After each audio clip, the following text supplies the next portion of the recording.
আসসালামু আলাইকুম বন্ধুরা, আজকে আমরা শিখব all garments one way marker system. প্রথমে আমরা আমাদের একটি প্যাটার্ন মার্কারে নেব। আমি বোঝার ক্ষেত্রে যে কোনো একটি প্যাটার্ন আমি নিলাম।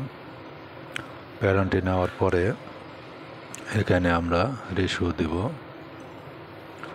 এখানে প্রথমে আমরা সেল নেব, যেহেতু আমরা সেল মার্কার করতেছি। তারপর আমরা এখানে রেশিও দেব। রেশিও দেওয়ার পরে এখানে আমরা ডাটা দিয়ে নেব।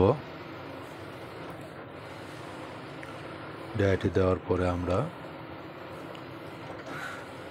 অল সিলেক্ট করার পরে আমরা এখানে নন দিয়ে দেব। তারপরে আমরা মার্কারটা নেস্টিং দেব। দেখুন এখানে সবগুলো প্যাটার্ন কিন্তু একদিকে আছে, একদিকে থাকাই মানে all garments one way marker.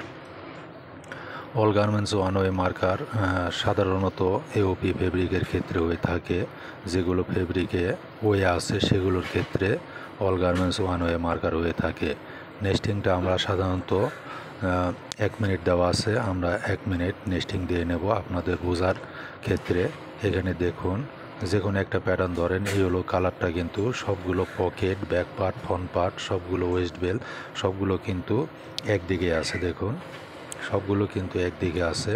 এই মার্কারের নাম হচ্ছে all garments one way. All garments one way marker সাধারণত এওপি ফেব্রিকের ক্ষেত্রেই হয়ে থাকে। তারপরে দেখুন মার্কারটি সবগুলো কিন্তু এক সাইড হয়ে আছে। তারপরে মার্কারটি আমরা পিএলডি আকারে দিয়ে দেব এবং প্রিন্ট আউট করে নেব। তাহলে আমাদের অল গার্মেন্টস ওয়ান ওয়ে হয়ে যাবে।